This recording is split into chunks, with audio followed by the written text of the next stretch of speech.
ជាជាយ៉ាអញអង្គុយនៅទីនោះយូរពេកហើយតើពេលណាទើបត្រឡប់ទៅសំណាក់វិញចាំងជាយ៉ាខានជួបគ្នាយូរប៉ុណ្ណាហើយវាធ្វើឲ្យលោកធ្លាក់ខ្លួនដល់ថ្នាក់នេះជាជាយ៉ាតើឯងកំពុងធ្វើស្អីហ្នឹងហ៎ជាងជាយ៉ាឯងសម្រាប់ចិត្តបែបនេះហើយមែនទេចាំងជាយ៉ាលោកត្រឡប់ទៅវិញមកវិញប្រមុខទេវតាជាងជាយ៉ាត្រឡប់មកវិញហើយដឹកនាំពពួកទេវតា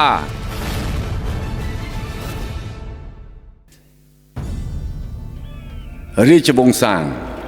ដឹកនាំដោយកូនសម្ព័ន្ធកញ្ជ្រោងធ្វើឲ្យក្រមមេចលាចលក្រោកឡើងមកកូនចៅរបស់យើងសំណាក់ជាងស៊ូធ្វើទៅដើម្បីជួយជីវិតសពសត្វខ្ញុំជាងជាយ៉ាសូមស្បត់ថាធ្វើតាមលោកគ្រូគ្រប់យ៉ាងចាំជួយណែនាំដល់ទេវតានឹងការពារសពសត្វទាំងពួងបីសាយកញ្ជ្រោងត្រៀមខ្លួនបើលោកសម្រាប់ខ្ញុំនាងក៏ស្លាប់ដែរយឺត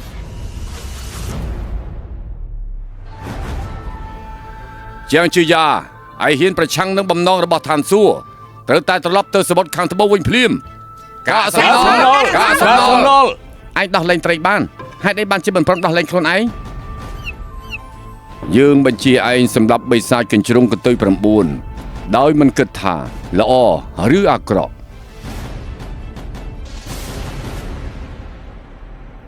នេះជាវិធីនៃឋានសួគ៌មែនទេទុកមនុស្សបរិសុទ្ធជាគ្រឿងដង្វាយមនុស្សកេងក្អងមិនថាព្រះបិសាចឬមនុស្សគ្រប់គ្នាគួរតែរស់នៅដោយមានសេរីភាពខ្ញុំមិនទៅណាទេរឿងចាំងជឺយ៉ាបង្ក្រាបបិសាចកញ្ជ្រោងកន្ទុយស្វែងរកផ្លូវរបស់ខ្លួនឯងរួចខ្លាចជាព្រះពិតប្រាកដ